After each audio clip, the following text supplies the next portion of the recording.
Look how much fun you had losing your butt. It ain't no fun.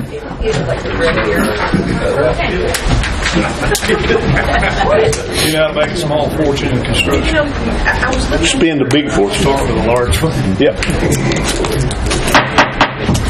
I'd like to call this December 12th, 2017 meeting of the Macon County Board of Commissioners to order. This is the first meeting in December, therefore it is our organizational meeting that is called for by the Board of Commissioners, the rules of procedure. The first order of business that we'll take care of right now is I will entertain motions for a chairman. Mr. Manager, I make a motion that we re-elect our current chairman, Commissioner Jim Tate, to that chair. He's done a great job leading this board, been faithful, and kept everything in the road. So it's with great pleasure that I nominate Mr. Jim Tate. I'll second that. We have a motion. It's been seconded. Do we have any discussion? No discussion. All in favor signify by saying aye. Aye. Mr. Chairman. Thank you. Mike, let the minutes reflect unanimous decision. Thank you, gentlemen. Appreciate y'all's confidence. I guess next item is election of vice chairman. Can we take a nomination for vice chairman? Make a motion, Lonnie Bill be sent to this vice chairman. All right. We have a second. I'll second the nomination for Ronnie for vice chairman. I think he's done an outstanding job past year. Any further discussion? All in favor, signify by saying aye. Aye. All right. Examination of official bond for public officials in Macon County. I presume that's what we were just handed out? Yes, the resolution's in the packet, and these two documents are the bond for the sheriff, and then the other one's for the tax collector, finance director, and register of deeds. Those documents should be attached to the original resolution. I think they got included with the agenda package. Okay. Any questions? We have a motion to approve.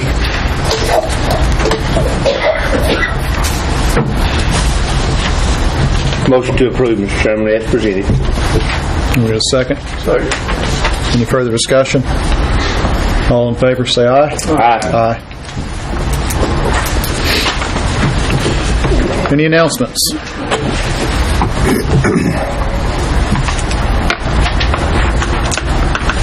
Hearing lots of crickets tonight. Any announcements? No? Commissioner Bill? Come on. Break it out. Merry Christmas. Merry Christmas. Merry Christmas. Thank you. All right, we'll all stand, observe a moment of silence, and we'll ask Commissioner Bill to lead us in the Pledge of Allegiance. As we do have a moment of silence, there's a lot of folks in our community that have experienced devastating losses due to fire. A lot of families have had sudden deaths in their families in the past few days. So as we have a moment of silence, remember those families.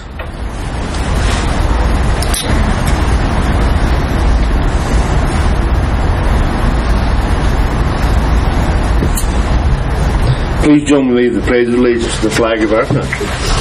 I pledge allegiance to the flag of the United States of America and to the republic for which it stands, one nation, under God, indivisible, with liberty and justice for all.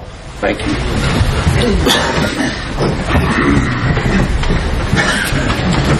There's not a public hearing tonight, so we will go right into the public comment period. I have 3 individuals signed up to speak. Is there anyone else that would like to sign up? I'll give you another opportunity if you don't feel like it now. All right, we're going to ask that you, per the instructions on here and our protocol, we're going to ask that you try and limit your comments to 5 minutes. And there's just 3 of you tonight, so I don't expect it to take too long. But first up is Mr. Lewis Pendleton. Subject is grading contractors. Welcome, Lewis. Thank you, Chairman. Lewis? Thank you.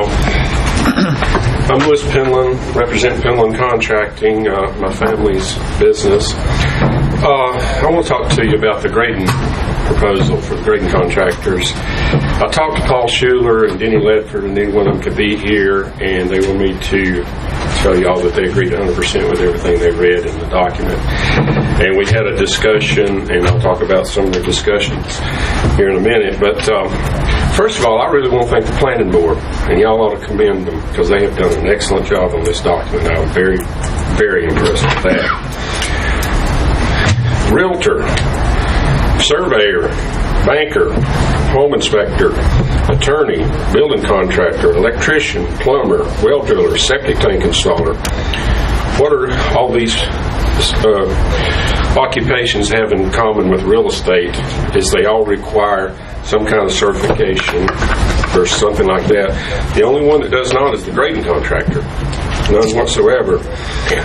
And with the current system we have, you're rewarding the ones that don't want to comply and are not going to comply, and you're punishing the ones that want to do the right thing, but they can't because, and it's like Danny said, I get so tired of going out there looking at a project, giving them a price, and somebody else giving them a price much lower, but they haven't taken into account the erosion control, anything like that whatsoever, and they get the job, and then 2 months later, they get called. Paul Schuler related a story to me. He went out, same thing happened to him, and the guy called him back 2 months later. He goes out there, there's trees buried in the road, it's falling out, the house place is falling away and everything else. And the guy wants help, but he wants him to do it for what the original guy bid it for. So that is a real big problem that we have there. And the planning board, when they were discussing this, Tony Schuler brought up an interesting point, I thought. He was talking about when you had the contractors on the website, and he had these clients come in from town. He was highly recommended as a grading contractor.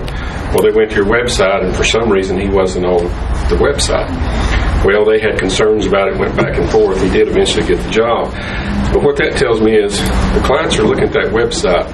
They're wanting those contractors that they know are educated and know what they're doing. There'll be a discussion, I'm sure somebody will say the fees are too extravagant, and I have to strongly disagree. I'm going to give you one example of a licensed real estate agent. There's probably roughly 120 real estate agents in Macon County today. Their fees annually are about $1,200.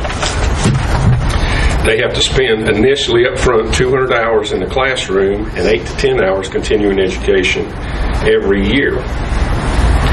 And one of the largest projects we just recently had in Macon County was the construction of the new Super Englands.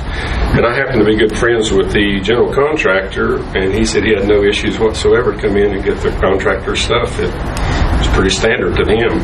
They see it a lot of other places they go. The state of Georgia has one of the best programs in the nation right now, and it's a statewide thing, and it's very stringent. I mean, it sets rules, and they've got a lot of teeth in it. I mean, if you don't abide, they'll come after you. They'll shut you down. And I've talked to many contractors down there, and they absolutely love it. They said it finally leveled the playing field for them. Now everybody's on the same page as far as that goes. And another thing that'll probably be brought up is let's let Raleigh handle it. Let's let Raleigh take care of it. Well, my good friend Roger West and I were talking about 2 or 3 weeks ago about that, and he spent 7 years down there. And he said, and I'm going to quote him, Raleigh thinks Western North Carolina is Greensboro. So they're not going to help us up here. They haven't yet, and they probably won't, minimal whatsoever. So I don't look for them for help on this part. And one of the biggest things that seemed like all the contractors were talking about at the planning board there was lack of enforcement.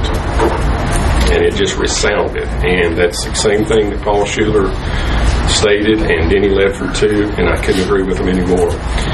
If you're going to do this, let's enforce it. If you're not going to enforce it, don't waste time to go through the procedure. Thank you. All right. Thank you. Thanks, Lewis. Howell Jacobs, Recycle Centers.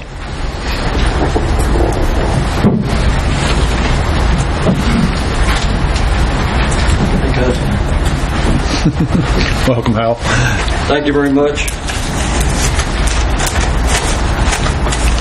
I would like to thank you all for giving me an opportunity to speak. I'd like to also thank any vets that are here that gave their time, so give me time that I could speak. What I'd like to speak to you about tonight is I've been a resident of Macon County for 63 years. I lived in Nantahala the most of that time, except for when I lived up at Cartucky J back in '73. That's whenever Waldroots came out with the Watergate bugs. I don't know if you remember that or not, do you? Oh, yeah. Ray Stevens came up with the streak as a good time to live. I've been told since I've lived in Nantahala that if you come to Franklin and if you're going to ask for anything, you're wasting your time and your money for driving across the mountain. If you ride around Nantahala, look at our recycle centers, look at where we have our community meetings, you'll see what I'm talking about. The Andrews side of the mountain has always had the money. The money's always stays on this side of the mountain. Very little goes across the mountain, and all you got to do is drive around over and look. All we want is to be even. Things even up over here. We've talked before, and I've talked to this gentleman here, and all I can hear is what can't be done. I want to hear what can be done. What can be changed from the way things have been. Most of the people in Nantahala, a lot of the people that I know, that if they could, they would go from the Tellico Gap to the Warrior Gap and become Cherokee County. We get a little bit more recognition in the paper and everything else from Cherokee County than the Franklin Press. We don't get anything in there unless you don't pay your taxes, you get your name in the paper. I'm proud to be an American. I'm proud to live in Macon County. But something's going to have to change. The old men, better men than me that died, that lived in Nantahala, said the same thing I'm saying. Hal, you're wasting your breath. Nothing's going to change. But something needs to change. Our recycling center is right now, it's not been open for 3 days. It's nothing but snow. The gates are closed. But I guarantee you, everyone in Franklin is open. Recycle centers in Nantahala is made up of cross ties, mud. Go over and look. You get out and you step in the mud if it's raining, and if it's wintertime, it's snow and ice. Come over to Franklin, you drive across, you've got asphalt, concrete. Why? Was the old men right that lived in Nantahala? Sure they was, because if you go look and see, the money that's spent, if you weigh it in the balance, commissioners, y'all been found wanting. We don't want to know what can't be done. We want to know what can be done. Got those ball fields out here that's built down at behind that church out there, whatever. Millions of dollars, and what I can understand is way over budget. The old men and women in Nantahala, those ball fields ain't going to do them no good. Those people that's barely making it now, paying their taxes, paying for a ball field. More spent down there, upkeep's spent in Nantahala, our community building. When you come out of it of a night, you better have your flashlight, because I came out the other night, forgot the steps was there, and almost fell, broke my back. Ain't even no light there to get out. If it's a snowing or raining, Paul knows it. You go over there, you better bring your can if you go to the bathroom, because it's leaking in there. And it's a double wide trailer. Our firehouse over there is a tin can. You built one over here, looks like a Taj Mahal. Amen? That firehouse looks like a Taj Mahal. Guys, you found wanting.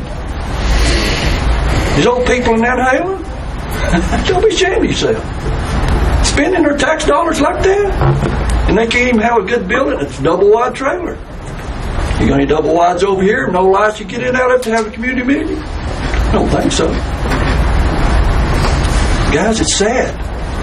The good people in Nantahala. This man right here told me what can't be done. Brother Paul here seems like he's the only one that we've got a voice over here.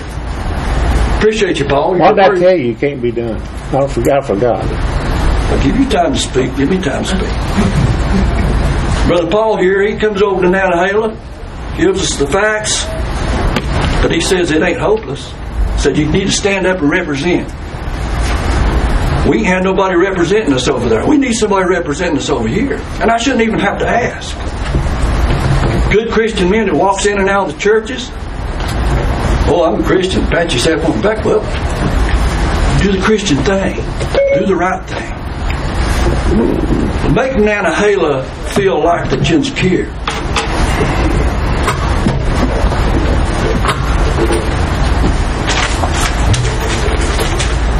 Heavy is the head that wears the crown and spends the taxpayers' money. But remember, numbered are your days. God bless you. Merry Christmas.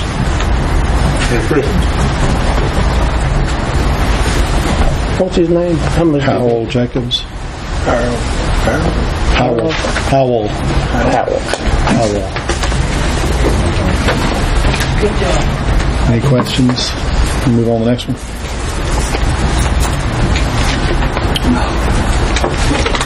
Well, I've got Randy. I can't read the last name, though. Must be a doctor. Shook. Shook? Shook. Yes. Yes, sir. Welcome.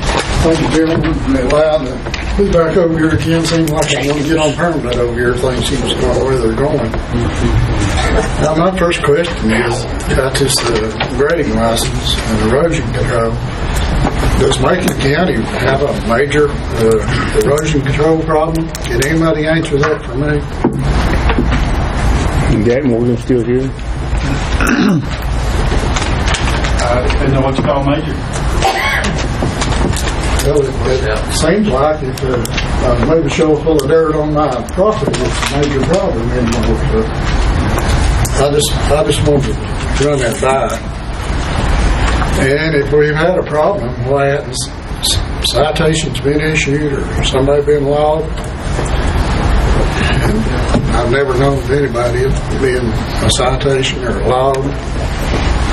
I had a grading license up in February of last year. No one ever asked me to see them or anything. I just came over there and took a test and gave them my money, and they waved by to me. So I'm not sure I need a grading license. And how do you solve a problem if you don't have one? I just don't know how to do it. Maybe you do. The soils in Macon County are very forgiving and will heal themselves rather quickly. And that's proven many, many times. You'll go and look at Peaks Creek, what happened. And a lot of these big slides on these Forest Service roads, they heal themselves. I know you got to do some erosion control work, but it seems like we're being penalized before we do anything with this new proposal. This new proposal that Jack Morgan is proposing, it'll be detrimental to property owners in Macon County. I am very concerned to think property owners would have to come to Franklin to take a test to plow their garden or widen their yard out or driveway. That's just, we're losing our property rights for that right there. And I'm very strong against that. And to me, the way I've read this thing, it sounds like I had a loved one to die. And I wanted to bury him on my property. I'd have to come in Franklin and take a test before I could dig a grave to bury him. And that could take up 3 or 4 weeks anyway. That's not good. And wow, what the cemeteries are going to do in this county with this new thing that's proposed. I think all county commissioner members should stop this project right now in its tracks and see if there's something that Mr. Morgan could do something to be productive for the property owners instead of putting more regulations on us. Washington is cutting regulations every day, and Mr. Morgan seems like he's just trying to add more. It costs taxpayers a lot of money for him to grind his own axe at her cost.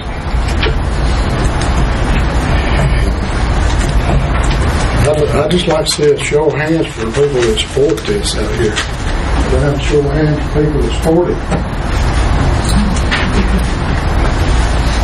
I don't see any. Can I see a show of hands for the people that oppose this thing? I thank you for your time, and I hope you'll consider these property owners. I'm very disturbed about this, and you're not hear the last of me on this till we get something done. Thank you. Thank you. All right. Is anyone else would like to speak?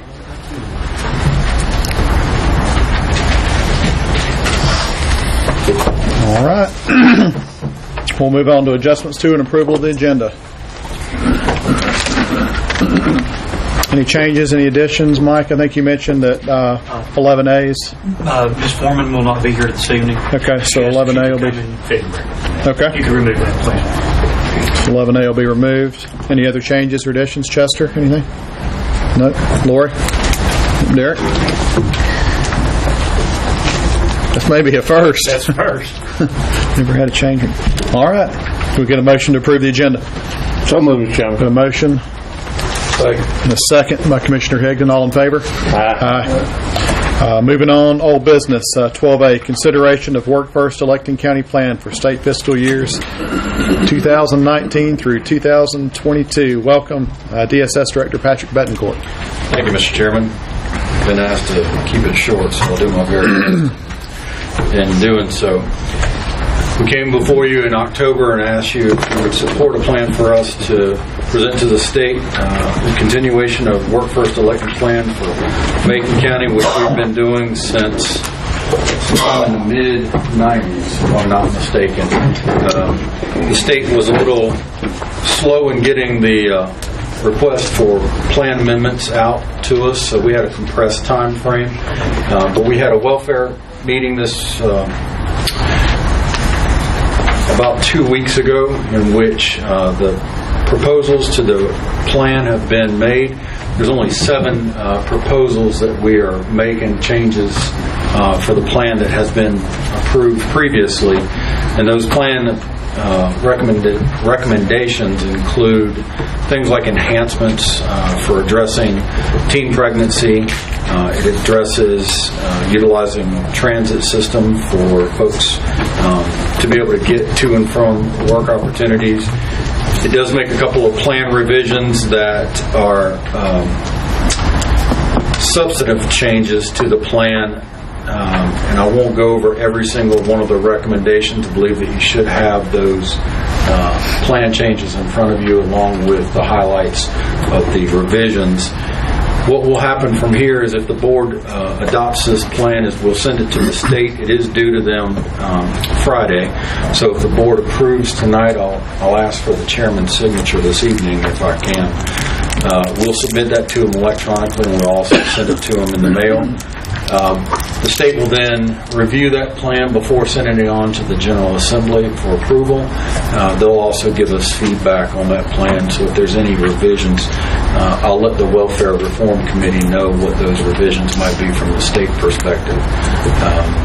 We've been having conversations with the state on a monthly basis, so we feel like we have a good communication with them, so hopefully there won't be a holdup in their approval. But if I can tonight, I'll ask you to approve the plan with the proposed revisions, and I'll send that on to Raleigh for their review. Mr. Chairman, as liaison to the DSS, and there's very few Work First counties left. 7. There's 7 of us left, and we think, and it's always been a prototype for the state. The other counties just didn't have the wherewithal to move ahead with it. Work First has worked well in Macon County. The revisions that are here are minor, and so I'll make a motion that we adopt the revisions. And Mr. Chairman, if you would sign the documents, give Mr. Betancourt permission to send it on to the state. I'll second the motion. A motion and a second. Any further discussion? All in favor? Aye. Thank you, gentlemen. Thank you, Mr. Chairman. There's 4 copies if you don't mind. Unless case we leave a couple of them along the way, I guess. They might not get that. We never saw that. We never received that.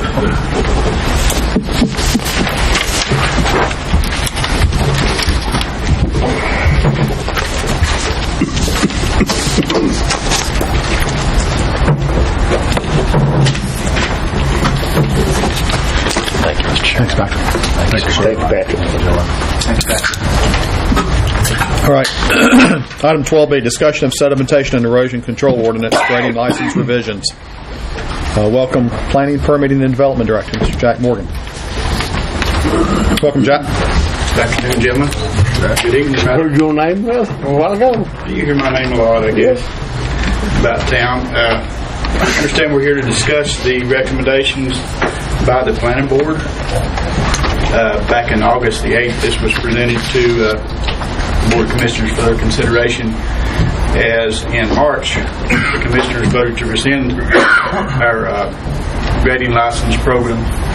It was not a part of the ordinance. We did. The planning board asked the Board of Commissioners asked the planning board to consider and recommend whether to keep the program modifications, or to do with the program.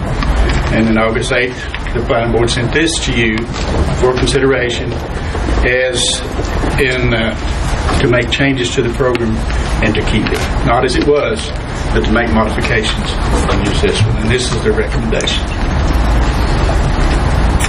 And Mr. Jones and I went over this quite thoroughly beforehand, not before tonight, but back before we presented it to the Board of Commissioners.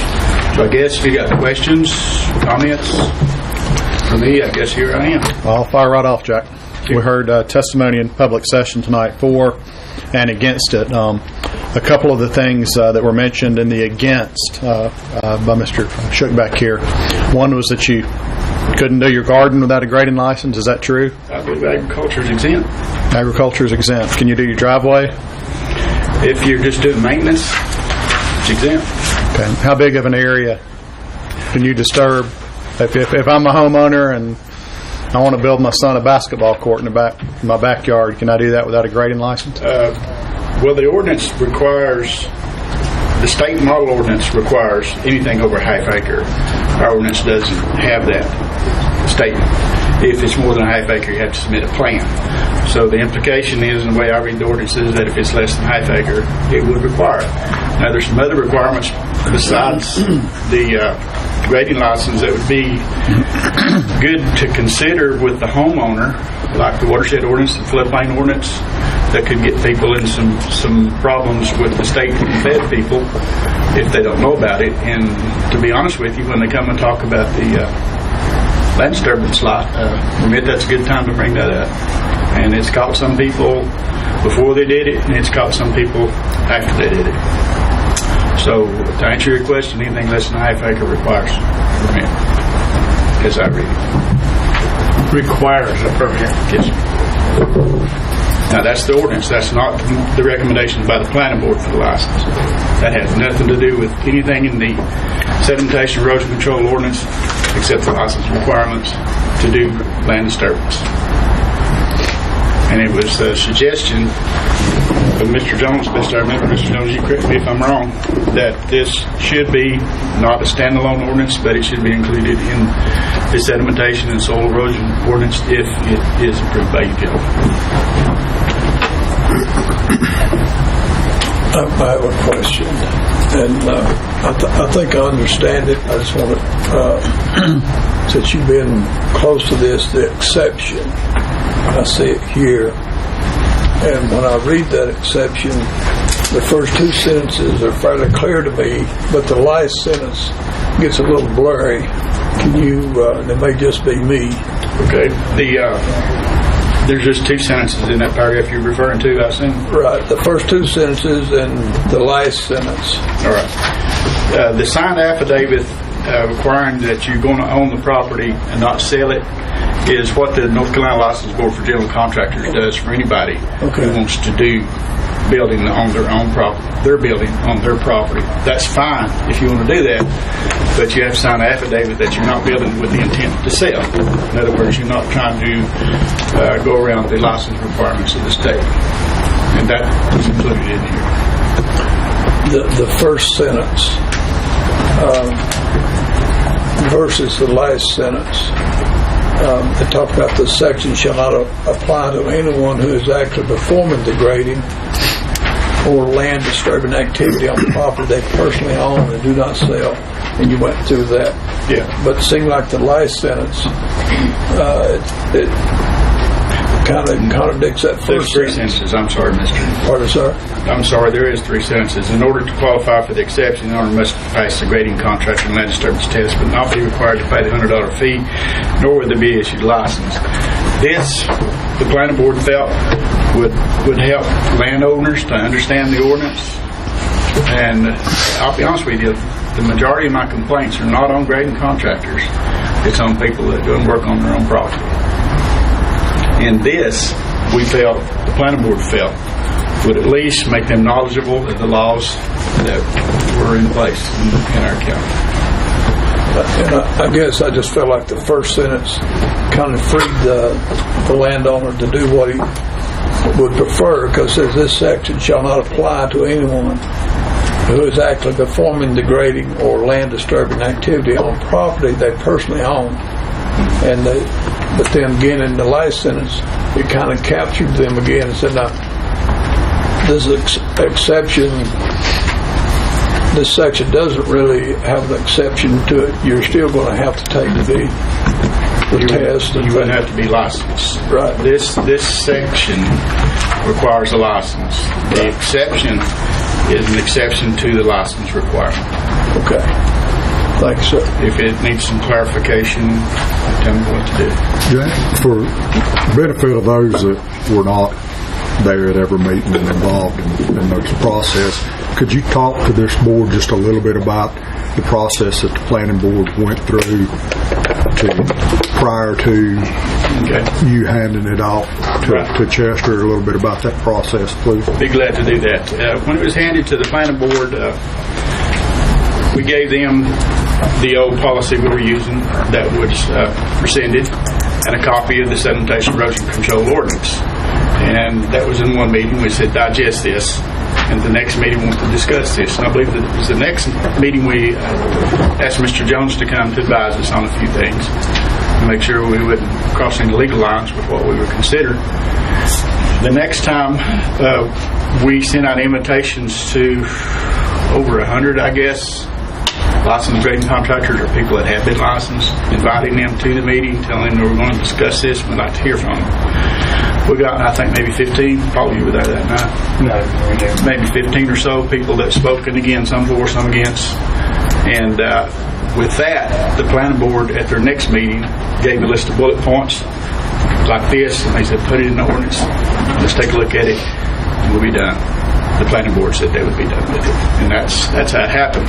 They listened, and we invited, like I said, everybody that wanted to come discuss it, and the planning board was willing to hear it. I don't know if that's the Cliff Notes version of that or not, but pretty much the way it happened. It didn't happen in the dark. It didn't happen overnight. Thank you, Joe. Ronnie, any questions?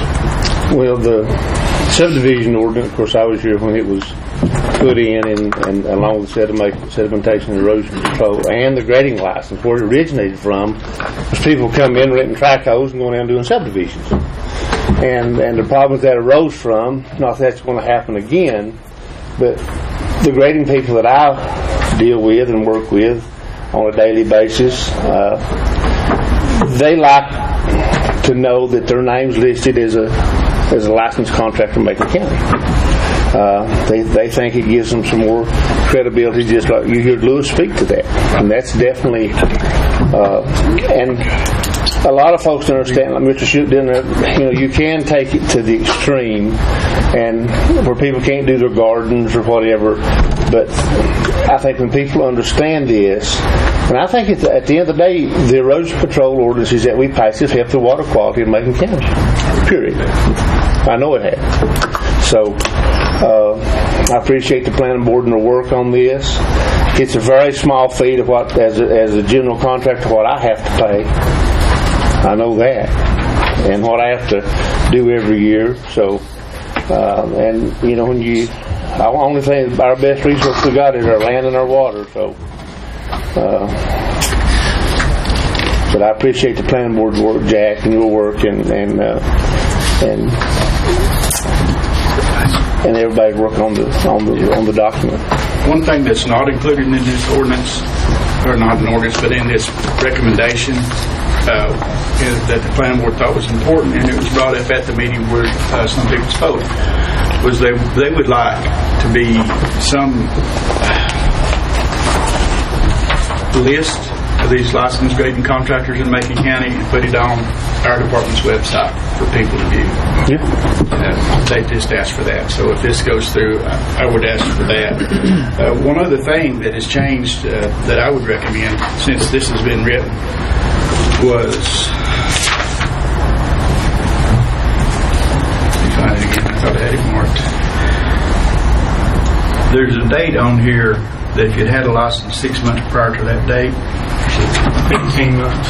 Somebody find out, was that adequate? 18 months. 18 months, where that is.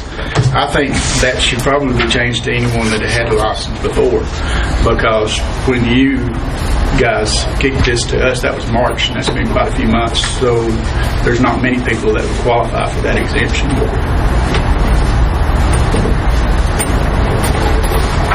True. It's been 12 years since I had one. But anyway, that's just my thoughts on that. But again, we found people for and we found people against, but that's fairly common in any situation these days. Anything you bring up is going to stir some controversy of some sort. As people said, enforcement. Yeah, enforcement's been a problem in the past. I agree. We've been pretty low on staff for a while because the economy was low. The county's not cut any positions, but not filled some when someone left for retirement or whatever. We lived with that, but it might stretch us a little thin. And we've got some good help now. He's sitting back here. Joe, he's assistant to me now, so he's catching a lot of these things as well. But we do have citations out. We got notice of violations out now. I don't particularly find it flavorful to find somebody for not having a permit. I'd rather them just get one. I think our ordinance is about compliance, and I asked the state boards about that yesterday. I said, well, I feel that that's more important than the fine or any civil penalty is compliance. And he said, yes, they feel the same way.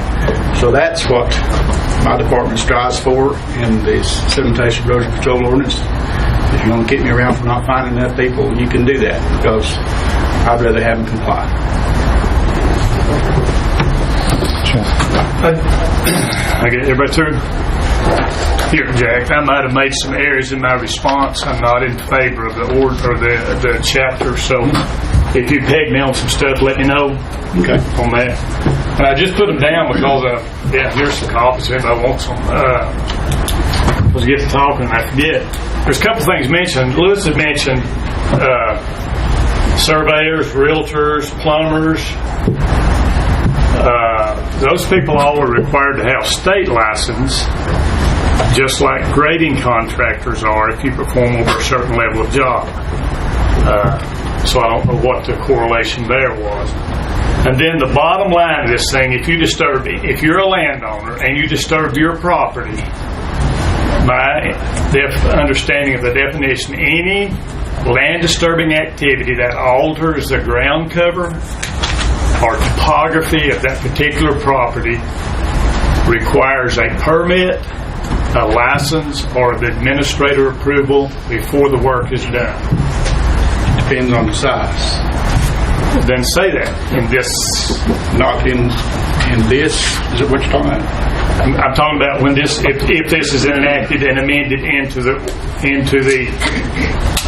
erosion control ordinance. This doesn't change any of the permit requirements, other than you're supposed to have a license to get a permit. Yeah, but you're talking about land disturbing activities. Yes. And in the opening A1, it says all person performing any land disturbing activity, except those excluded specifically by this chapter. Mm-hmm. Where are the exclusions in this chapter? This chapter, if you look at the top, we got 153 question marks. That's the number of our sedimentation land control ordinance. If we put it in there, I'm sorry for that. If we put it in there, it would be subject to the exceptions of this chapter, which are USDA. Copy and paste. You know that. More or less. The only thing that would apply to us would be fruit and vegetable production here locally. Under 15304A, the undertaking on agricultural land is according to General Statute 113A 52.1, but not limited to A9 is fruit and vegetable crops. Is exempt. So that would be home gardens are exempt. Yes. But if you want to expand your yard, say you got a third of an acre yard, you want to make it a half acre, and you got a backhoe, and you own that property, and you undertake removing the natural ground cover and planting that back to the grass, just like Jimmy Tate does every day, then that requires one of those three things, right? I'm not sure it would, Mr. Higdon, because if you're just removing the sod and replacing it with something else, what have you done? So under the definition in the erosion control ordinance under land disturbing activity, and where do landscapers fit into this thing? Are they required to be licensed? There's landscaping license. That's not regulated by Macon County. That's a state license. Is there a dollar limit on that? That's not sure about that one. You'd have to ask somebody besides me. That's just like my public utility license, 30 intermediate. There's not a maximum on it.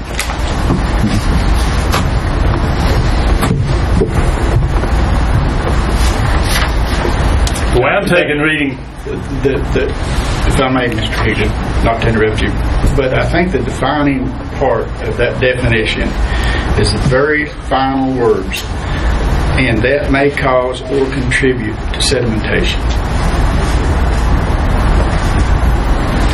All right? Where's your yard at? Is it beside a trout stream? Is it beside the water supply from Talon Islands? Or is it on the head of Cowee down there where there's not a stream within a mile of it? What sedimentation could you cause? Restricted. Water runs downhill. Well, gravity's still in effect. Yes, it is. No control there. But again, this ordinance requires you to retain all that sedimentation within 25% of the area disturbed. In other words, let's say you disturbed 100 feet. If you've got natural vegetation, or 25% of the length, this is me trying to recall this, then that will retain the sedimentation off that project. So, are silt fence required? Probably not, unless there's a stream down there and it's relatively steep and it's going to get out of here in a hurry. There are a lot of ways to maintain, and a lot of ways to retain sedimentation without the usual silt fence, or the sediment traps, or the drop inlets. There's a lot of ways to do it. You can just do it naturally. You can windrow it with brush, and that's the intent of this ordinance: just keep it out of water and off your neighbor. And this ordinance is the state's model ordinance with a couple of modifications by us. That's it.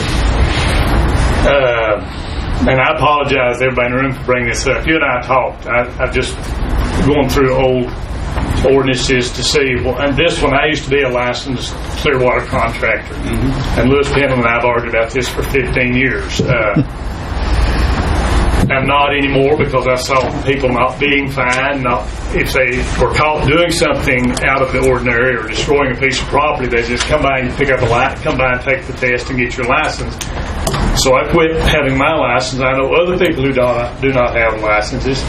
And this license, if it's issued, if you want to get a grading license, go to the state and get a grading license, because this little local license, and you'll read it in that, is simply an occupational licensing effort. In other words, we're going to license people to perform an occupation. That's not our role. That's the state's role to perform occupational license. If enacted, this license is not going to be recognized by anybody. No surrounding counties will recognize it. True? True. So if it's just a feel-good thing to make a few people feel good because they've got a license, I don't see that as justification to enact a program that didn't really work too well in the first place, and you'll admit it was understaffed.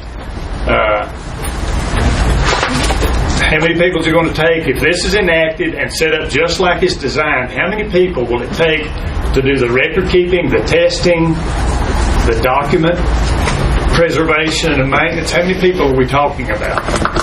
I'm not sure how to answer that question. I believe it'd be relative to how many permits we've issued, Mr. Higgins. If we, as things are now, we've probably got enough staff with the addition of Joe and Michael Cope as the bill inspector to cover it. But, you know, if we go back to the time when we were issuing 100 residential building permits a month, I don't know how many it would take. But that would be something we'd need to, I think, before we enact something, wouldn't that be the cost of the program, it would be considerable. I would certainly need that before I would even consider it on anything, whether it's this or something else. Well, I don't know exactly how to come up with that number, Mr. Higgins. Sorry. And I agree. I don't know how many it would take either. That's why I was asking.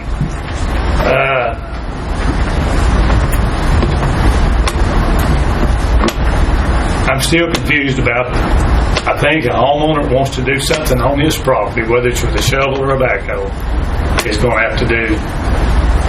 I'm just not convinced yet that he doesn't need to have a license, because in the exceptions it clearly states that if you're going to perform land disturbing activities as defined, you get the license, you take the open book test. And why an open book test? Well, a lot of people have never seen that ordinance before until they come to take the test, Mr. Higdon, and they don't have a chance of getting a license that way. When I went to take my state licenses, my realtors, my public utilities, I'd never seen the test either. I took the book and studied it for days. But you knew what to study. You knew the documents to study. These guys coming in for the license don't know what. Can you give them something? I mean, an open book test? We could prepare something if that be the will of the commissioners to say this is what the test is going to be about. This is the material you need to study before you come. But the statement they're going to say, well, I need to do this today, because I need to start grading tomorrow. Why don't we just give them a license? If those just put out advertising, everybody wants a local grading license, come by and get one. I mean, in essence, that's what we're doing. I don't exactly see it that way, but... And then it's of no value to anybody except those of us in Macon County. Well, that's true. So there has been, and I won't say that this is actually going to happen, but there has been a couple of groups, conservation groups particularly, they're trying to strive for some kind of universal education. I know you know what I'm talking about. And through all that, yeah. I don't know how much traction that's ever going to get, but not much now.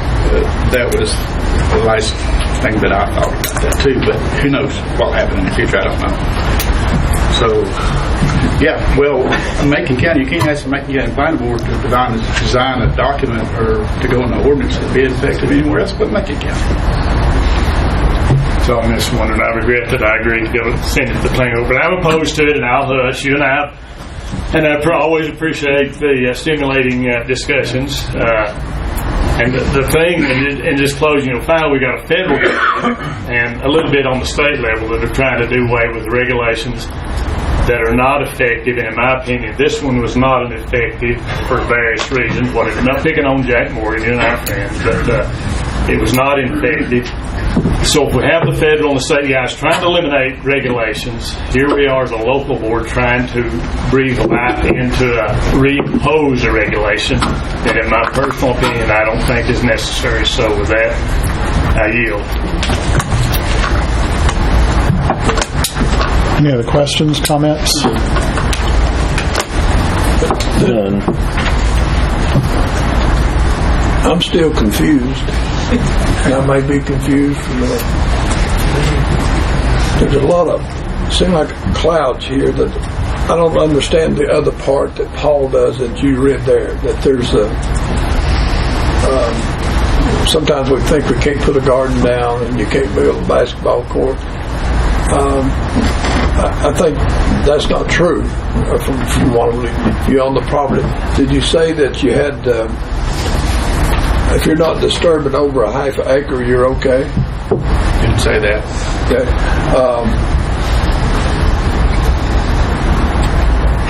The major thing here is protecting the water source.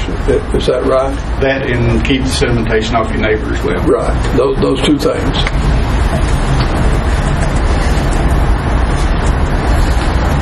If you don't have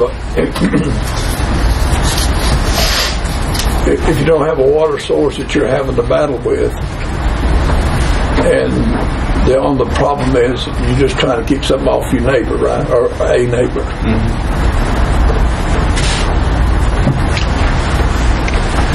And the other part I have, and I keep hearing this come up,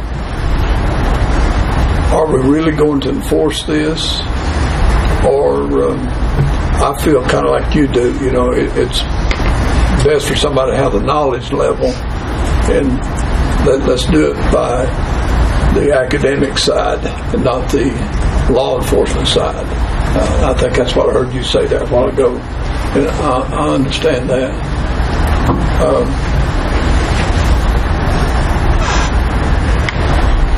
The testing part, is there any way that you can change a testing site to accommodate the people from Nantahala? Let's just say that, I believe I read there somewhere, December 31st, is that when the license ends? It would expire after if this adopts this program, yeah. That you could offer this test at the community center, firehouse, or something? Continuing education, I think, for sure. Okay. Is continuing education, is that the part where the end result is getting a license? No, the test will be required to get the license, and continuing education on an annual basis for renewal. Okay. And the reason that the planning board recommended annual continuing education is because things change, laws change, and we feel that's the best tool we have to inform the contractors of these changes is face-to-face discussion rather than send you an email. I agree with you. Is there a way that the people, instead of having from Nantahala, instead of having to come here, that we can go there with the testing thing and have a designated time? People who are interested or wanting to do this, we're going to be offering the testing. That would certainly be possible if the commissioners want us to do that. Same thing go for Highland, Scaly, Holly Springs. Mobile testing unit, I like that. You can go to your house if you want to. I guess I was thinking more of the districts, District 1, District 2, and District 3, that you take a testing unit. Because District 2, obviously it's here. District 3 would be in your Nantahala area, and then District 1 would be up there. You have those 3 testing sites. Well, probably 4. If the commissioners agreed to this, I would probably recommend that you do that in Nantahala, in Franklin, and Highlands, probably Scaly. And Scaly. Okay. Oh, is there something here? One other question. You and I have talked about this in the past. We have when you pull a permit now, building permit, you pay or block a land disturbing activity fee. Yes, sir. And I asked you in the meeting if those were all monitored, and you replied no, and that the fee was used to administer that program. I don't know what the income, the revenue, whatever you like to call it, from that land disturbing activity fee per year is collectively. But is that not an avenue we could use to maybe control if all this supposed sedimentation that we're having?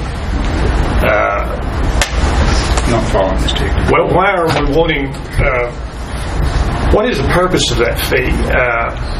That fee is set by this board of commissioners, and I assume it's for the administrative costs. What happens to the money we put back into the deposit, and where it goes from there, honestly couldn't tell. I think that came in 2008 when everything was going, and we saw ways to get money, I guess. But I'm just wondering. Getting back to your statement about monitoring the residential and commercial building permits, we do monitor those because we have inspectors that go out there all the time. It's the ones that don't get all the monitoring are the ones like somebody wants to build a driveway up here without building a house at this time. Yeah, and what we see is that not near water sources, no other neighbors. He owns 40 acres.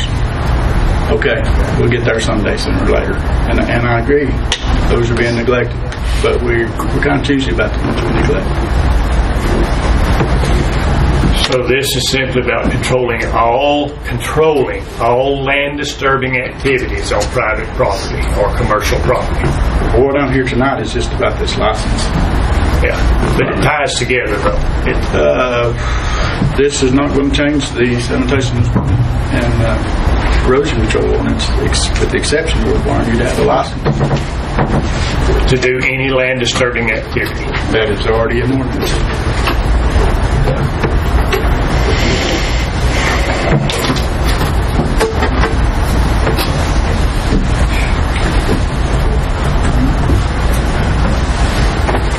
Any further questions? Motion. Chester, Thank you, Jack. comments? No? Yes, thank you, Jack. Carl? And again, this was just a recommendation of the planning board. Yes, and this is the way things get done, is discussed.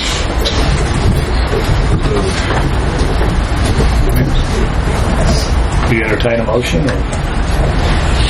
Yeah, I was just making sure all comments. And Clean? You done? That's all. No more comments. I'd like to make a couple. Yeah, go ahead, Carl. You're the planning board leader. As liaison to the planning board, I've been involved in this process.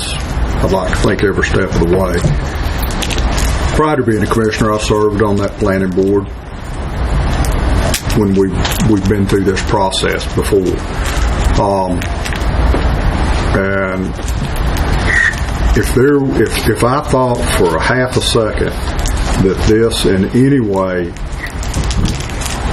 had any impact whatsoever on personal property rights, I'd squawk like a chicken.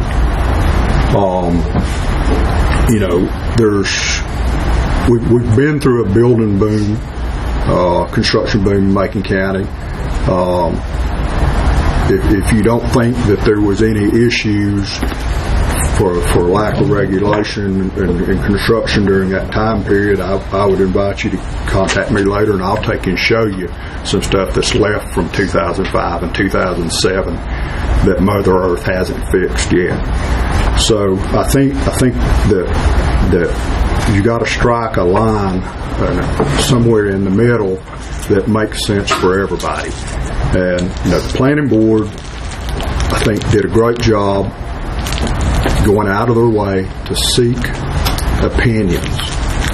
They had no agenda other than to seek out everyone that was involved's opinions on this. And what you see in front of you reflects those opinions. What we're talking about tonight, is just a piece of the puzzle. A lot of the discussions that we've had are already contained in an existing ordinance that we're not discussing tonight.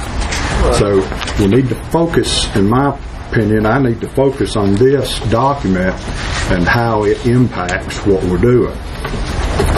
Paul brings up some great points, as he always does, and one that we should be concerned about is, how's this going to get enforced? Has Jack got the personnel to do it, etc. I think Jack has spoke to that, and I think we're covered for now. As most folks believe, our economy is building steam, and as hopefully more permits come in, Jack may need additional resources, but there's going to be additional revenue flow associated with that. So is it going to be a self-sustaining program? I don't think that's a conversation that needs to take place tonight in regards to this one document, because if we're going to look at that, we need to look at a whole bunch of county programs that are not self-sustaining. So, I would say that the planning board has done a good job striking some neutral ground that will protect the citizens of Macon County, but will not hamstring the citizens of Macon County. And Mr. Chairman, based on that, I would make a motion that we approve this as presented. Have a motion on the floor. Gentlemen, we're not in a position to adopt this language tonight. What we would need to do tonight would be to make a decision to move forward to preparing the requisite amendment to the ordinance. This is basically the bullet points for you. The actual amendment to the ordinance has not been prepared, awaiting for instructions from this board as to whether we wanted such an amendment to be prepared. So what do you want the motion to say? I think the motion would be to just move forward with preparing a proposed amendment for consideration.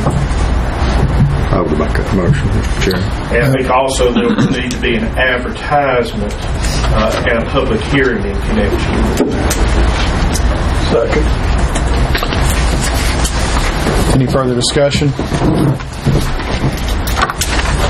I tend to agree with Carl. I'm not. It's about education and just. I'm somewhat in the business too, and I'm not seeing this as inhibiting anyone's personal property rights. But if you're going to do something major, you need to have a little education on what's going on. But I think this is very minimal, and I think anyone that gets into larger grading expectations needs to have a little bit of knowledge of this. So I don't have a problem with proceeding forward with it. So, any further discussion? All in favor, signify by saying aye. Aye. Aye. Opposed? Aye. I got lost again. Are we This is just to kicking move it down the road? No. Basically what we'll do now that we know that there's interest in moving forward with the planning board's recommendation, we'll take the formal action which is required in order to do so, which would include first a need for a public hearing, and second, the actual amended ordinance presented to you and for action. And we can do that at the January meeting if that's the pleasure of the board. So, Mr. Gillespie's motion was not, your motion was to accept this. Is that right or wrong? He amended it. And amended. Okay. I'm with you. So you're voting in favor? Yes, sir. Okay, so 4-1 vote, Mr. Decker. Thank you, Jack. Thank you, Jack. Thank you, Jack. Hope you feel better. All right. Request for qualifications, RFQ, evaluation for architectural services at South Macon Elementary School. Mr. County Manager. Thank you, Mr. Chairman, and glad to have Dr. Baldwin, Superintendent of Macon County School System, with us here tonight. Real quickly, it's included in your agenda packet. Upon the request of this board, a request for qualifications was issued for the architectural services at the South Macon School Expansion Project. 3 responding firms were evaluated by the school board using 6 selection criteria. As you'll see in your agenda packet, these firms were Novus, McMillan, and Cope. Novus received the highest scores during this evaluation from the school board, and consequently, the school board will be recommending and voted to recommend last night at their meeting Novus Architecture to perform the architectural design services at the South Macon School Project. I would also like to add the responding firms were also evaluated by our county finance office using the same evaluation criteria that was used by the school board, and would like to say that the results that Lori and her staff came up with from the finance office and our evaluation, again using this same criteria, would support the recommendation from the Macon County School Board to select Novus Architecture. We need to find that Novus Architecture is the best qualified firm of those that presented proposals and qualifications. Need a motion on that? Yes. Make a motion with it. Take it as presented. Novus. Second. We have a motion and a second. Any further discussion? Chris, did y'all have any more the school board's fine with Novus? Absolutely. To get this thing, keep it moving? Yes, sir. Okay. By statute, once you have found Novus to be best qualified, the statute would require the county to then begin contractual negotiations with notice to try to come up with an acceptable contract for both sides. And so by implication, county manager, I assume, would start that process. Sounds good. I think that's reflected in Commissioner Shill's motion and second. Any further discussion? All in favor? Aye. Aye, Mr. Cook.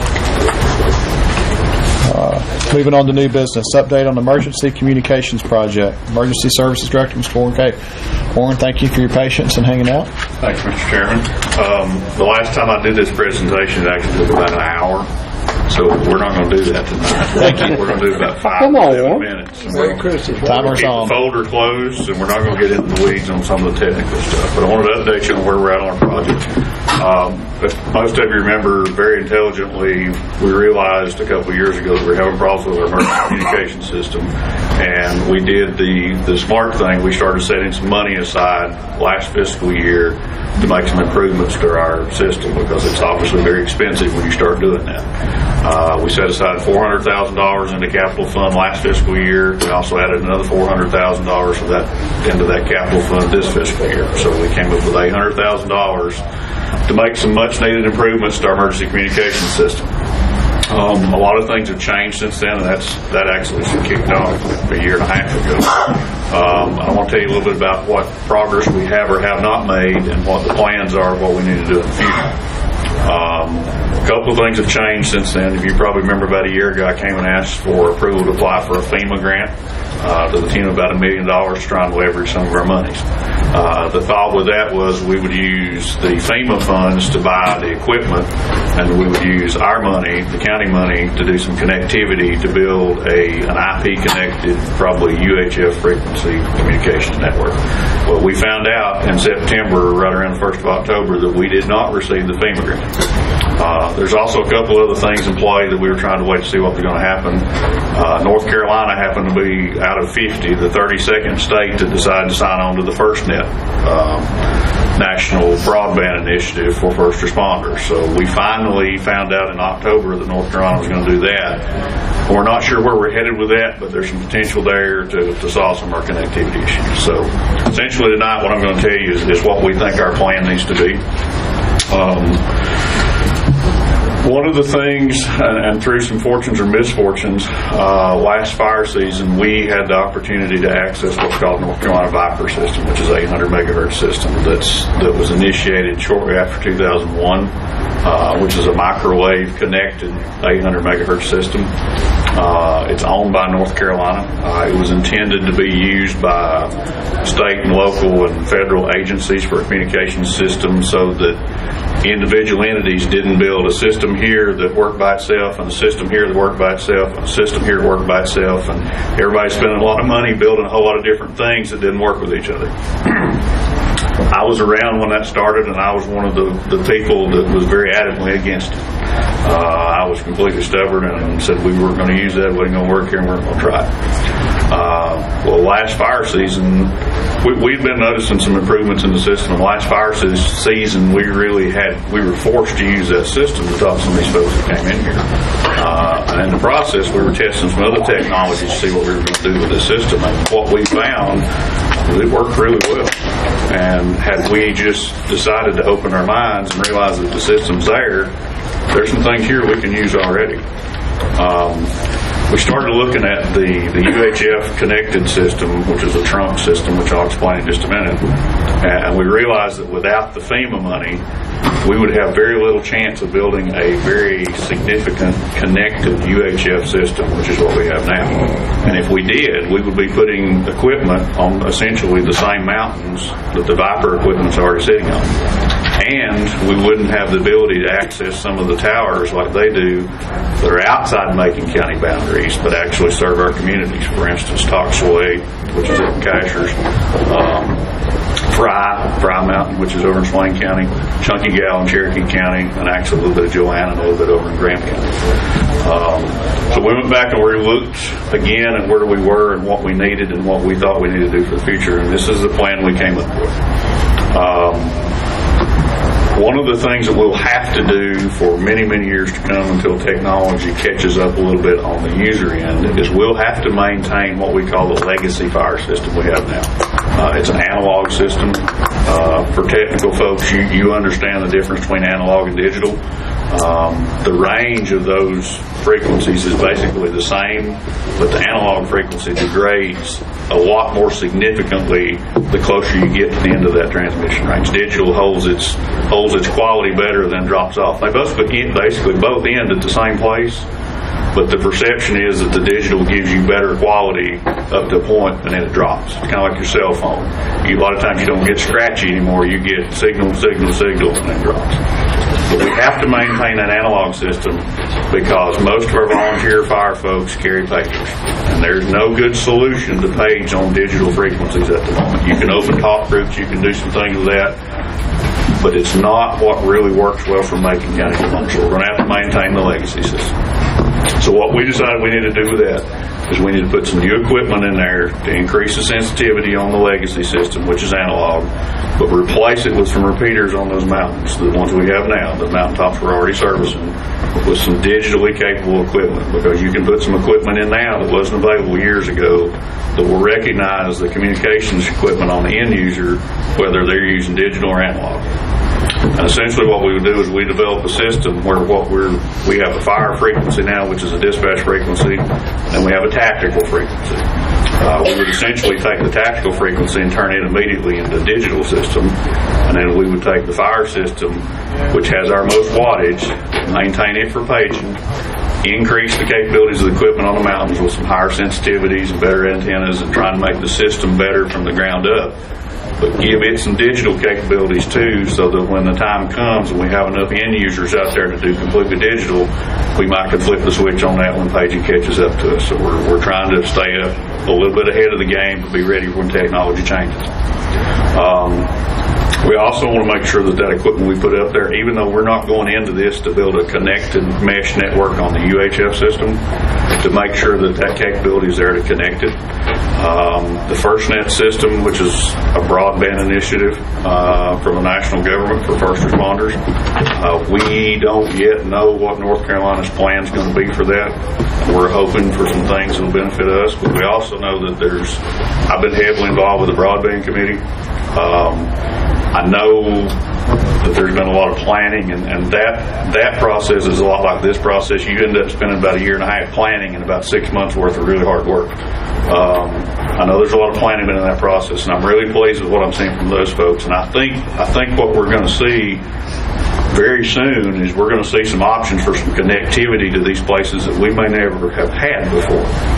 And we just need to be ready to accept it. So before, when we were going to go in and build the connectivity first with a microwave link and put the equipment in second, we're going to flip that around. We're going to put the equipment in first and be ready for the connectivity when it comes to us. But with the same point, we need to offer some options to our folks that work in other areas. One of those options is to buy some channel space, for lack of a better term, on the Viper system. And the best way I can describe that system to you compared to what we have now, assume that you're going to a bank. The system we have now is PL steered. You go to one place and that's it. You go to a bank and you have a bank teller for educators, you have a bank teller for builders, and you have a bank teller for landscapers. And there's three people that get in line that are landscapers. It doesn't matter that there's nobody in line for the builders and the educators. You have to wait in line for your turn until you can finish with your teller. The Viper system is a trunk system. You have three bank tellers, and you have people that come up in line, and if you have three people that come in line, first person goes to you, second person goes to you, the third person goes to you, and then you start over again. So essentially all you have to do is you're not assigned a frequency. You more efficiently use the bandwidth that you have, but you got to make sure you have enough bank tellers to handle the crowd that you're expecting to come. And that's one of the things we'll talk about in this proposal that I'll talk to you in a minute about. With that being said, those are improvements to the existing sites we have. Now, we have some other issues. Nantahala folks. One of the communications problems we have is in Nantahala community. We've been looking at some solutions for them with broadband connectivity, how to get some repeaters into some places that are really hard to get to. One of the problems we found with some microwave shots or with some propagation studies is most everything, and they said it right when they were talking about that side of the mountain on the Andrews side. When you get into the gorge, there is no good way to bounce something back to Wine Springs Bald or Wally Bald to get it back to front. So you're going to have to look at some out-of-the-box solutions to think how that's going to work over there. First solution we're going to propose, and I'm going to talk to you about dollar figures. We've got $800,000. We're going to stay within budget. I promise you that. We're going to spend about a third of that money on the Viper system on the 800 megahertz end. We're going to spend about a third of that on the UHF end. We're going to spend about a third of that upgrading the subscriber units for the folks out here to get them started to actually use the technologies that are out there. Out of that third that we're going to spend on the UHF system, in addition to bringing up the mountaintops we currently have, which is Wine Springs, which is White Ball, Cali Ball, Satula, which is Worley Road up in Highlands, Scaly Mountain, which is off of Hickory Nut Gap up in Scaly Mountain, and Dale's Knob, which is up the gorge, up the Cold-Soja Gorge. We're going to go to Wine Springs Ball. I remember I talked to you about how you have that one teller right now for the bank system. We're going to make one more teller for the Nantahala community on Wine Springs Ball. And we're going to put some equipment in up there that right now where the antenna is throwing all of that signal all the way around us as far as we can possibly reach. We're going to spend some money and do some directional antenna stuff on Wine Springs Ball to put that signal down into Nantahala. And we're going to section it off, so instead of 360 degrees, we're going to turn it down in the Pacific area to see what we do with those folks. We're going to run that for about 6 months, and we're going to check those holes that we had before and see if we solved any of those holes. And then once we have about 6 months of run time on that to see what that down tilt and that directional stuff does for those folks, we budget about $40,000 to drop another tower site in Nantahala for those folks. So we intend to spend about $55,000 just on equipment to serve that Nantahala community. Now, there's some other options that we actually talked to Lisa about some options for some space down in the gorge somewhere. We've talked to some fiber folks. We have the option, even if we can't site a tower, to do some what we call community repeaters, that you can connect those through a broadband connection or even, in some cases, a really good DSL connection because they don't take much bandwidth. And you can get out into the nooks and crannies of those communities to make that connection, as long as the hardware we put on the mountains is able to do that, which is what we propose with this project. So we have a plan in place to address those issues in Nantahala. We also have a plan in place. We've already secured tower site and building on Georgia Power at a site down on Alex Mountain, which is actually inside the city limits of Sky Valley, Georgia. But that site will serve Scaly Mountain, Sky Valley, an auto community down toward the Wallwood Gap area down there to fix some holes that they have. So we'll spend about $15,000 on that one because all the infrastructure is already there. With all that being said, there's a lot of pieces to that. UHF system will be our legacy system for a while. We think the change to digital is coming. All your technology is changing to digital. Todd and I were at a meeting a couple weeks ago. Our 911 trunks. There's a push from the North Carolina 911 board that your 911 trunks won't be routed by copper anymore. They're going to go to fiber. They're going to be routed through fiber based on GPS coordinates instead of the old selective router system they have now. Your technologies are going to IP and digitally based systems, and that's where we've got to head. But in the process of doing all that, and the UHF system is very doable because a lot of the subscriber units, which are your portable radios and your mobile radios, are already compatible with that. You just have to reprogram them and tell them fire analog or fire digital. We also felt like we needed to give them access to a really good high quality system that honestly we probably can't afford. And that's the Viper system. Those sites are about $1 million a site. When you put those in, they spent about $189 million to build that system across North Carolina. The last count I heard, but that's probably went up by now. But it's very robust. It takes the user interface out of the equipment so your coverage improves, because you may not realize that I'm on KIE, but Satula Mountain is the best shot I have of getting radio coverage, and it decides that for you. You don't have to do that. It's connected by a ring. One of my stubbornnesses, I guess for lack of a better term, was why I didn't buy into that before, was I didn't want to give up control of the maintenance. and I wasn't sure what was going to happen when one of those links in that microwave chain broke between us and Joanna Balderson. The problem with the chain has been fixed. They have now ringed Macon County with those towers through Toxaway all the way back through Scaly Mountain, all the way down to the water tank on Georgia Road on the Addington Bridge there, all the way back to Fry, all the way back to Cali, all the way around. So if the link gets broken, the system is self-healing enough to find its way back around. And the maintenance, my original concern when we first started thinking about that was, well, what happens if it goes down? Who do I call? And what kind of concern am I going to raise with somebody when I ring somebody and say it's broke? There are enough users on that system now, including some big name alphabet folks like U.S. Marshals, SBI, North Carolina Wildlife, State Highway Patrol, and your other local agencies now, that not only will they get the phone call from me, they're going to get a phone call from a lot of folks. And the Highway Patrol's entire digital network runs on this microwave hub now. So there will be some attention given when that thing doesn't go down.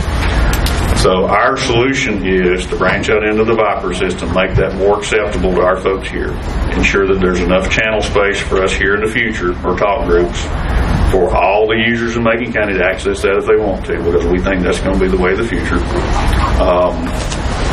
Maintain the legacy system we have now, because we have to have it for paging, and improve what technology we have on the UHF side to bring it up to digital capability.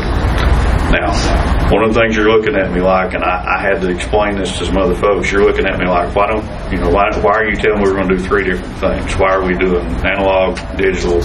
Why are we doing that? One of the things we've done over the last year and a half is we've looked at a lot of different counties and a lot of different technologies and a lot of different proposals that folks have done for emergency communication systems. And one of the things we've learned from all those folks, number one, is you can blow through $800,000 or $1.8 million or $20 million in a hurry if you're not careful.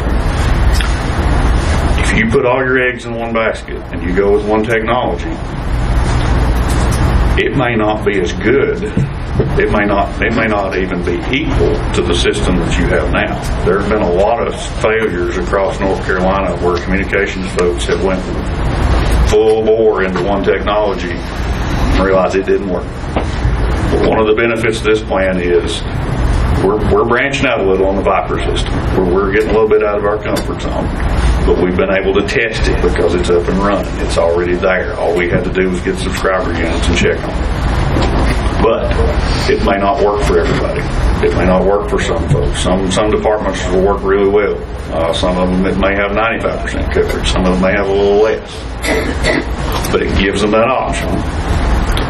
And if that's not working, we've always got the digital UHF system we're going to put the technology into. And if that doesn't work for them either, we've still got the analog system we've got to have for the paging. So the worst day that you could possibly be, it won't be any better. It won't be any worse when we finish this project than what it is today, and we've only got one place to go, and that's up. So, with that being said, the other part of that equation, remember I told you there are three parts. We spend about a third of our money on the Viper system, about a third of our money on the UHF system, about a third of it on subscriber units. A lot of your agencies already have equipment that's capable. A lot of the fire departments, when they've talked to us, we've encouraged them over the last 5 years or so to invest in equipment that's digitally capable. A lot of them already have that.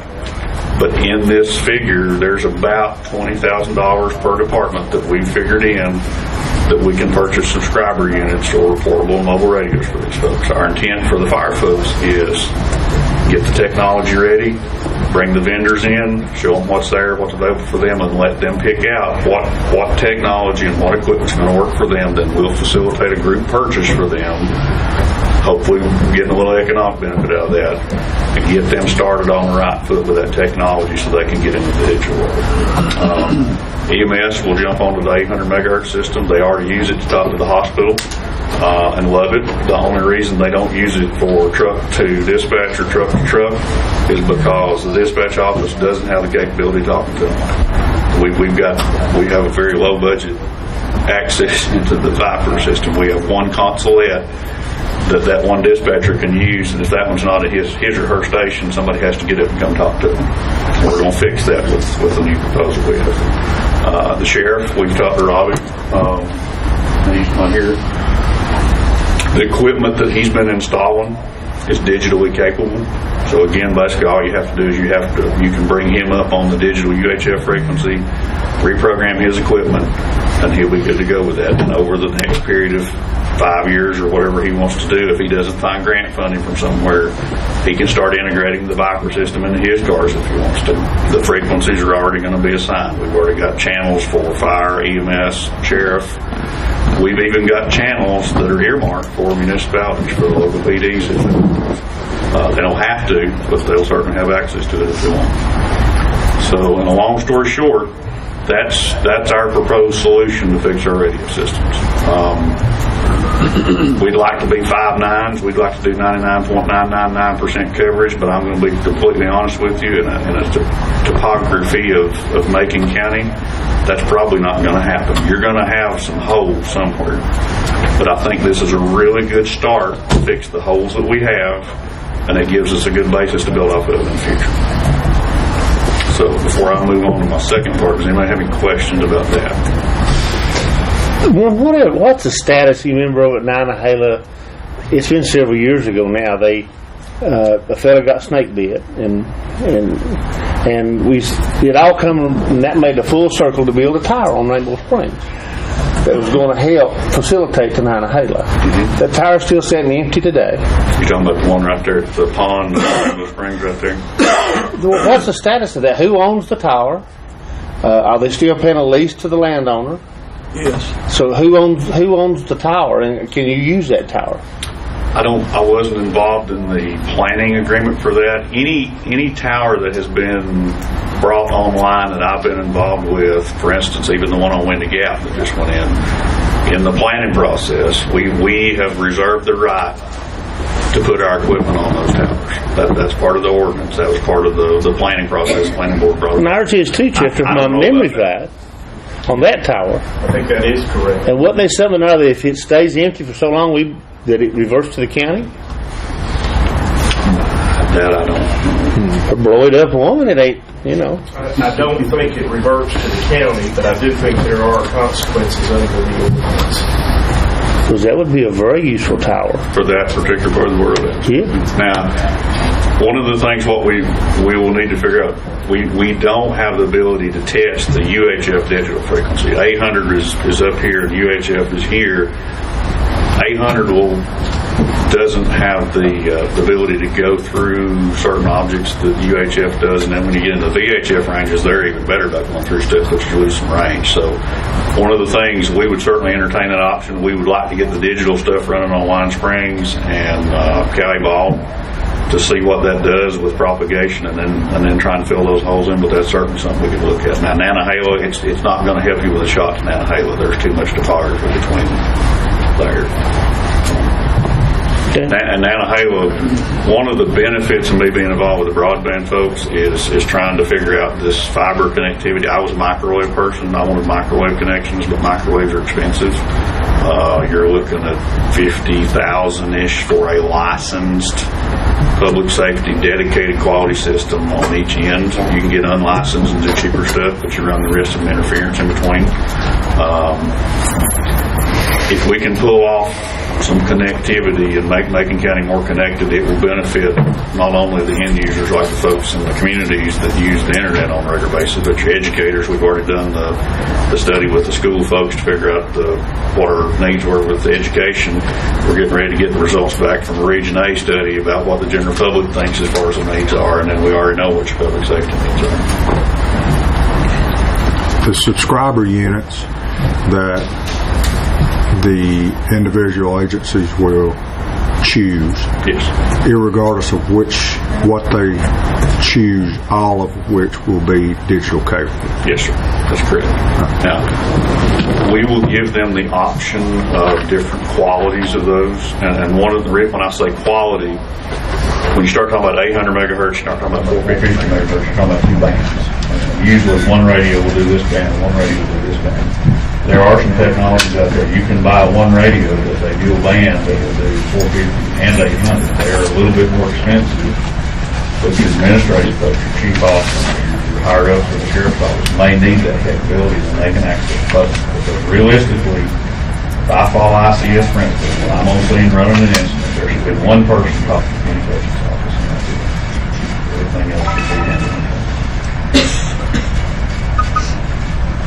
The second part of this proposal is the proposal that you have in your packet for the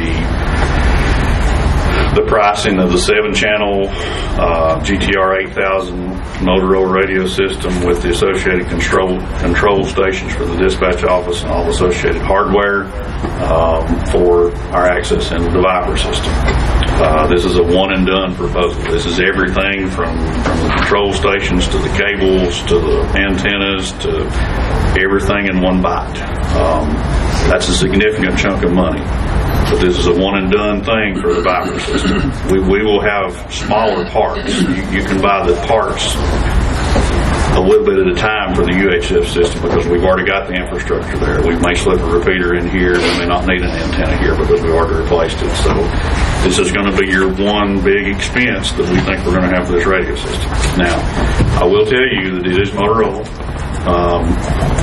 The system, Viper, what we're essentially doing is we're buying some channel space, we're putting some new radio equipment in, and we're buying some channel space on the microwave system, for lack of a better term, to talk back and forth with.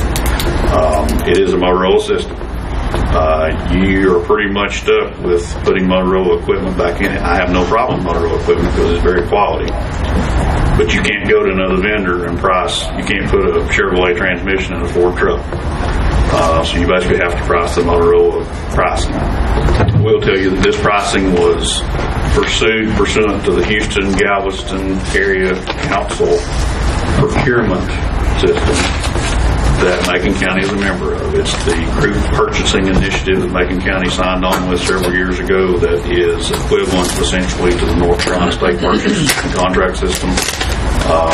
Chester and I have already looked at the proposal and how the pricing is obtained, and I'm going to be frankly honest with you, you don't have much option. You go to Motorola or you don't go at all. But we did go through the appropriate process to try and get the best pricing we could get from these folks through the HGAC folks to make sure this proposal was good. This ensures us with, Todd, correct me if I'm wrong, 16 talk groups that will allow us enough space for any of the people that are in Macon County, the emergency service agencies, for years to come to access this system. And that wasn't me coming up with that. That wasn't him coming up with that. We sent that to the Motorola engineers, and they asked us a lot of questions on how many users do you have, career, volunteer, who's here, how many sites, where's your volume going to be. And this comes from their engineers as far as telling us how much space we need on that system. So essentially tonight, I would like to respectfully request that you approve this proposal from Motorola to do our foray into the Viper system as given in your package. Quote number 1,304,9812 for $265,203 as the first phase of our communication systems upgrade, with the second phase to kick off very shortly after January the 1st. This will be fully functional, we anticipate, by the 1st of April. This is about a 90-day turnaround on this. So this system will be up and running very quickly. Subscriber units, we would love to have the day for the vendors to come in and have those in place in the hands of our end users by July 1st. And the UHF system upgrade will be somewhere around completed sometime by mid-spring to early summer. So this is, remember I told you before, we put about a year and a half into the planning and trying to figure out where we're going with it. And then there's going to be 6 months of really hard work to pull this off. All right, that was Warren's 30-minute synopsis. Better than an hour. I'm gonna give you the chairman's 15-second synopsis. This is our emergency services director's recommendation, who's been studying this for a long time, including having some assistance from some outside companies. There is no new money involved. This is our past 2 budget years that we've been putting away for this, and this is his recommendation. So as liaison of this department, I think it's time we move forward with it and turn Warren loose to help improve our communication system. So let me say one more thing. If we were declined the FEMA grant, We were also given some information on why we were declined, and we actually have the ability to reapply this year. They haven't even opened the cycle yet, but our intent is to reapply again this year with a much less dollar figure to see if we can tack some more equipment onto the end of this. So we've already figured out of the money that you've allocated us, we're already going to set aside enough of that money to cover that match if we were to be awarded that next cycle. But we wouldn't know whether we got that money or not until this time next year. And we're not going to put all our eggs in that basket. We need to make some progress on the system. One couple questions. The design assumptions, under design assumptions, last two items, the tower generators, UPS, HVAC, room electrical, we're all good on all that? Or? Yes, sir. Those are already in sites that are managed by the Highway Patrol, which are North Carolina sites, and to be honest with you, their facilities are much higher quality than the ones we actually have. I've been in those. Second thing, I think it's important, we deal with this day in and day out, to recognize Todd and Warren and their group for not looking at one technology. The world we live in today, we continually get pushed in the IP direction. We are told that analog is very sinful. It's the devil. Don't mess with it. But in the area that we live in, that analog technology is got a lot of value. And I think for y'all to recognize that and having a hybrid approach, I think it speaks very highly of the due diligence that you've done, and we'll say thank you to both of you and everybody involved in that. Thank you. Good year. It has been easy. 20 years. That's tough. Mr. Cliff, you gonna put that in the motion? I'll second it. I'll make a motion that we approve the proposal for $265,203 for the first phase of the radio system upgrade. I'll second. I have a motion and a second. Anything further? All in favor? Aye. Thank you very much. 5-0, Mr. Decker. Thank you, Warren. Thanks, Warren. All the hard work. Thanks, Todd. Thanks, Todd. Appreciate your 20 years. 20 to go. 2020.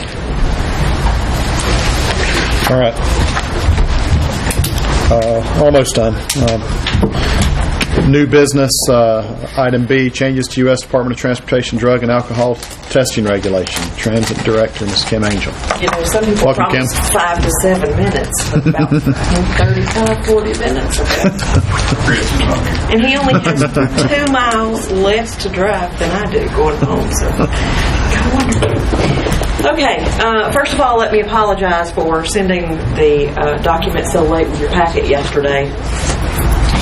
This is a regulatory change in the drug and alcohol testing regulations that were issued by USDOT. In January of this year, they decided that some changes needed to take place, and in November of this year, they finally made those effective, and then they said, well, they have to be effective January 1st. And they also need to be approved by your governing board. So, here I am. I'm going to actually hand you guys these, if you don't mind, Mike. Get them. So that I don't have to read to you all of the changes to the policy. You have a copy of the policy. The biggest one I want to point out is that in the testing panels, there are, on the second page of what I just handed you, where the summary actually begins. So this is a summary of the changes that are in the policy. So number 1, under modification of drug testing panel, basically what has happened is they have realized there's an opioid crisis in this country, and apparently there's some people who are pilots and transit drivers and Coast Guard members that may have problems with prescriptions. So now they will be testing for new opioids. And you can see those listed. The second thing are just some definitions and cleanup. There are a couple of things as far as the collection process goes that will affect our process center as the health department. I did have a conversation with Misty in the lab earlier today. I sent these over to her. I don't think she had been made aware of these yet, but she certainly is now. And I'll certainly follow up with her on those. And then there are some other regulatory changes again, prohibition of use of federal branding. There's a site where all the service agents, which means our substance abuse professional, our collection site, all need to be registered to get notices of changes. Okay, so that being said, I did send you a copy of the policy. I did make a change or two to it today, but it was only cosmetic. I added a nice little cover page to it. The wording inside is basically a template that we were given. What I did include is Macon County has a post-accident policy that is different than what's required under the Federal Transit Administration or under the US DOT regulations. So that has been included in this. It is exactly like our last policy with the updates.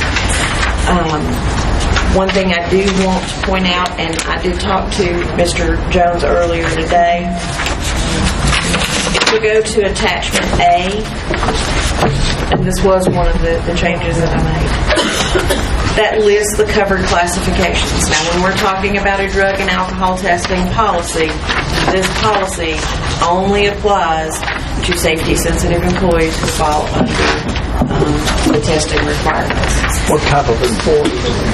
So for that, we have to list the employees. Okay. All of the transit employees fall under this testing policy. And the garage employees fall under this because they work on their vehicles. So all of the transit employees, full-time and part-time, and all of the garage employees are in our pool. You know what I find surprising, Kim? What is that? Is that the only test that they'll accept is a urine test. Is a urine test. And that, the only exception to that is we can accept a law enforcement test, whatever they use, if there's a reason that we can't test within that 32 hours if they're hospitalized. But, you know, most businesses, and you know, even the state is using the hair follicles and the swabs. No hair. Nothing, and they made that very specific in this policy. And it's been proven it's just as accurate as a urine test, and a lot cheaper. And the hair is better than the rest of it. Yeah, It was out for 11 months, and based on the comments they received, apparently that was something that they decided to clarify, and it was made very clear to us. It's much easier to manipulate a test with urine than any other device available. It is a DOT, remember? It is, you know, and we have to actually, as a subrecipient, it is my responsibility to make sure that our collection site follows those and to do a mock collection every so often to make sure they're following the process they have to. Okay. Need a motion? Very interesting. I was just going to ask Chester if he was in favor of it. I think this is one of those situations where if you're going to continue to take money for the transportation program, better do this. Okay. I would add one additional thing. The county is in the process of working with East Coast Risk Management for a comprehensive, I might not be saying the term of this, the employee handbook, which will effectively, if adopted, take the place of your current personnel policy. I think it would be appropriate if the board were to pass this tonight, pass along a copy of this to Renee at East Coast Risk Management to see whether or not it should be worked into that policy so that all those are in the same place. That makes sense. Chester, do you see any liability issues? I mean, because anytime you have a group that's tested and you have some positives, they're going to say, well, no, that's the wrong test. And so that money that we're going to have to spend to defend that test comes from us, correct? It is going to come from us. But I think basically, where are those tests sent to? Are they through LabCorp? No, they are. It's actually that. I read it. We have a third-party administrator out of Charlotte. So it goes to Charlotte first, and if it requires a split specimen, because every test has a split specimen that goes.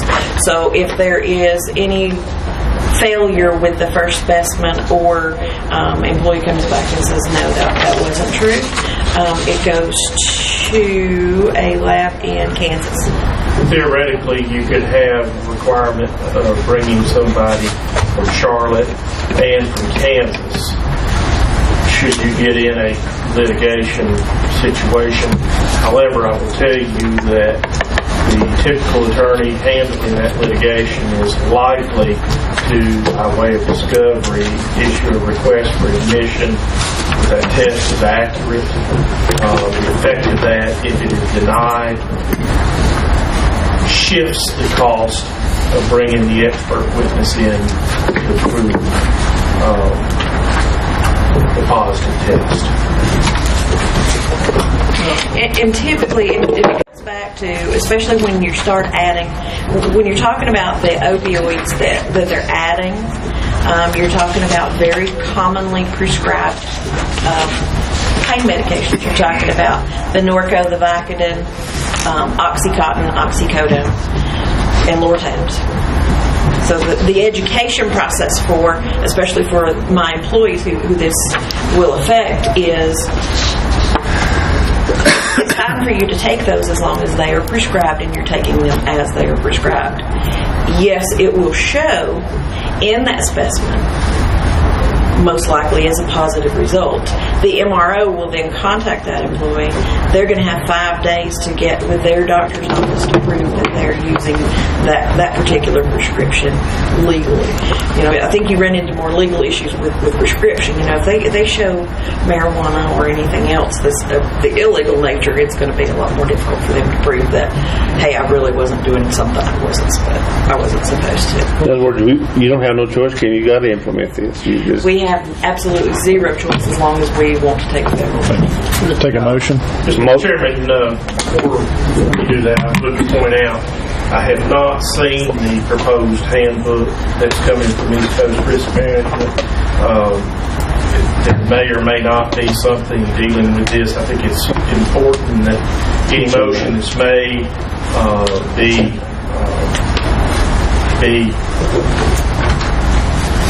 clear that this policy applies to all transportation department employees and garage employees, and will apply and indeed preempt any other county policies to the contrary. Yeah. Okay. Because it replaces one that I just brought in February of 2016. Good. All right, let's get that motion. How many drugs do you test for now? 10? There are 5. The panel is 5. Okay. So it's marijuana, amphetamines, benzyclidines, cocaine, and the opioids. Heroin? Which falls under, yeah.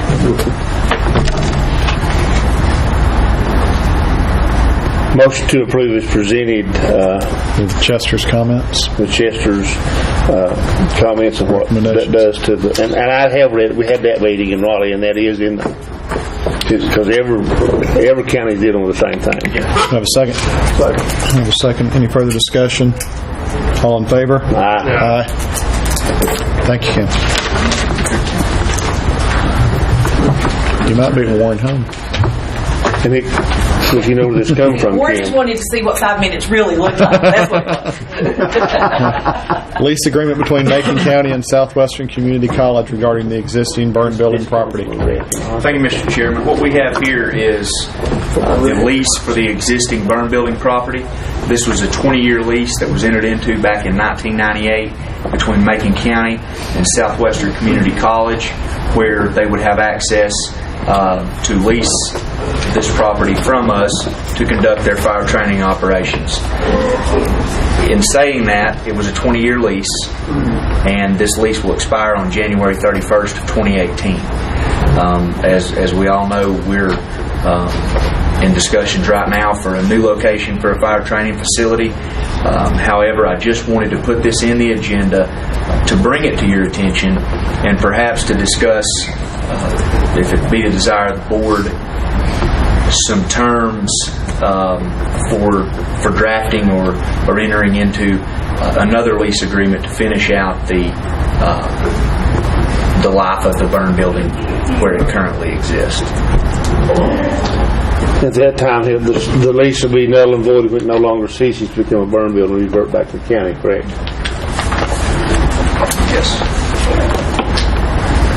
Do you have to specify an additional time then for this building? I think probably what would be appropriate in this situation is for us to try to guesstimate the length of the project for the new burn building, go ahead and do a new lease for that period of time, or maybe a little additional, but with the understanding, and this is what I would encourage, is a provision that would allow the county or the community college SEC to end the lease on a certain amount of notice without legal consequence.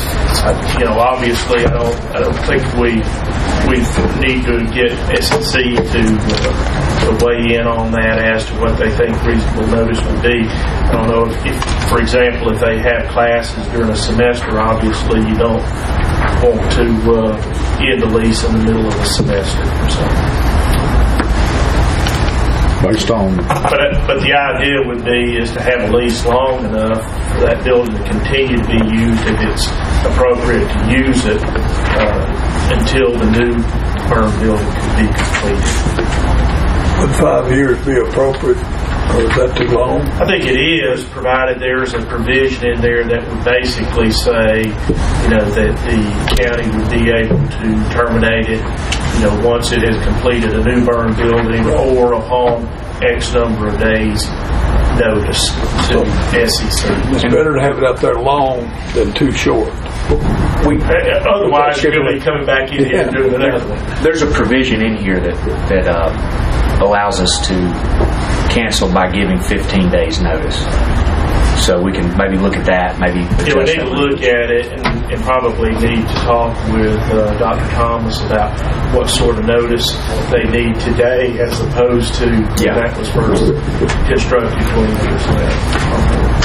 So with the boards, we could have a proposal for the consensus of the board. We'll bring a proposal back in January. Work it out and let us know. Yes, sir. All right. Consent agenda. Need a motion to approve unless an item that somebody would like removed. The D, I just don't understand. Somebody could just explain it to me. Okay. I didn't hear the D tax refund. Mine done went dead. consent agenda. Mr. Manager, we're going to lean on you for that one. It says that it's consideration of request tax refund in the amount of $1,085 per tax administrator Richard refund is not recommended. Mr. Green requested refund on lots survey that was not presented to tax office until November 15, 2017. Thus, should be denied under state statute 105-287C. Changes only effective the following January. Parcels in question. And that is just the refund that was requesting that the tax administrator would not be recommended because it's denied under the general statutes. General statute that 105-287C.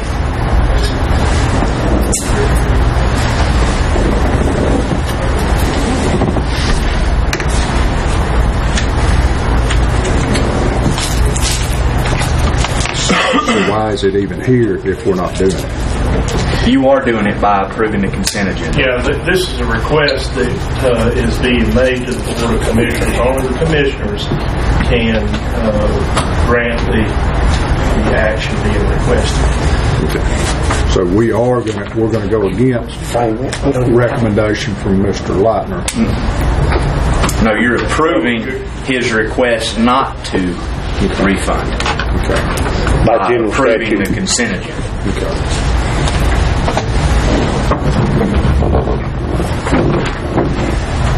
We got a motion to approve the consent agenda.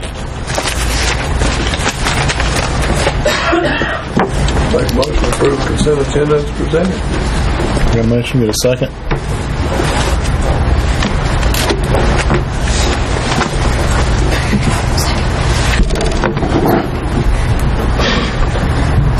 I'll second it. All in favor? Aye.